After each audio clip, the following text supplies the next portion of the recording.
But he very much just walked in and was like, I can run this show because you're not going to tell me otherwise. And I didn't, because I was just like, I don't really know, you know. I can boss people about, but it gets to a certain point where it's like, if you do have the upper hand here. Because of numbers, we decided to shorten up sets at set time so that everyone can get a good start rather than people playing too late and getting time. Hi, I'm Katie Bella. I am from Manchester. I'm the co-founder of Girl Events alongside Terry. I'm also from Manchester, but we both live in London now. What made us want to set up Girl Events? I think it was because we didn't like any of the current offerings that were out there for queer women in London. We create a place for women and non-binary people to just come together. We were talking about you can never really have a completely safe space. Yeah. Not that men are dangerous, but they are. I think we definitely want more of a female and non-binary team. Female DJs and female performers would be overlooked in terms of maybe their male counterparts being hired. So it's really great that there's something specifically just for female artists and female DJs. But then again, obviously, there's just not enough women kind of doing these different jobs. Sometimes we get looked down on. Yeah, so I was just playing my set and it hit 11:15 and these two other guys came up and we just told our set was over. Apparently we'd been emailed at 6 p.m. that our set was now 45 minutes instead of an hour, and that, yeah, these two guys just sort of came up and I wasn't not playing anymore. And I don't know, I just found it a bit bizarre because I got booked for an hour set, I got booked for 11 to 12, and to be told so last minute, I just thought it was quite unprofessional. I don't know, it's happened to me quite a few times. I think being a female DJ, you just kind of get chucked on the sidelines a bit. So yeah, I just got told. Got 15 minutes cut off my set completely last minute. I'm 22,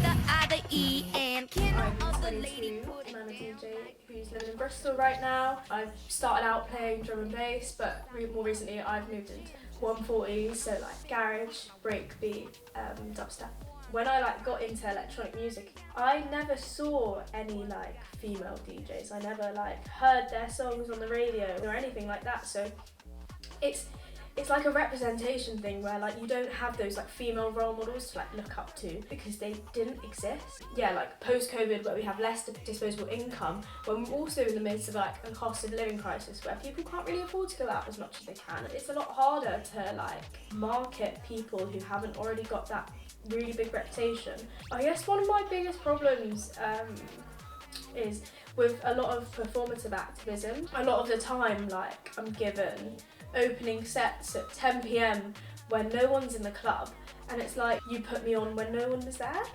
If they're playing to a crowd of no one, is it really changing? Are they being included? I think they don't even consider me in the first place because, like I said, they're searching for someone to put a name on their poster for them to be able to look inclusive. So they look for a woman, but most likely they're going to find a white woman who normally has a bigger following or whatever than women of colour generally do. It's kind of like a circle, a cycle where obviously I so support white women getting sets and they should be getting bigger, but it's they get a set and then more promoters see them and then they get more sets and more sets, but this never falls on women of colour as well. But it's it should be equal for all of us. We should all be getting more sets and we should all be getting more exposure. 369 girls wanna drink wine. Tell the man not to waste your time. The man broke, the man he a joke, so you gotta get loose with the Henny and the Coke. 3, 2, 1, girls wanna have fun. My name is Abby. So at first it was kind of just a hobby. I realised this is what, I don't know, maybe I could do it out. There's quite a typical look of DJs in the Bristol scene anyway, of baggy t-shirts, baggy trousers, not wear too much revealing clothes, because I feel it'd be booked for your sexuality rather than your abilities as a DJ. But yeah, definitely the society, we do girls only mixing sessions and stuff. I tend to just do it as a way to get beginner female DJs into mixing. 'Cause I remember when I first started out, we would go to Pirate Studios with literally just me as the only girl, the rest of boys, and everyone would just kind of take over the decks and you'd only get one go. for the whole time, it'd be really hard to learn on. But I felt like so much pressure to be good, to prove that like as a girl I can mix in front of like that kind of crowd. You start like mixing and they'll start like explaining. They just assume that you can't play, but then when a guy does it like after you, no one will speak to them. And like it's happened so many times to me. They will just kind of like reach over and whilst you're doing it, they know that I know how to mix as well. That's something I found quite common throughout my time here.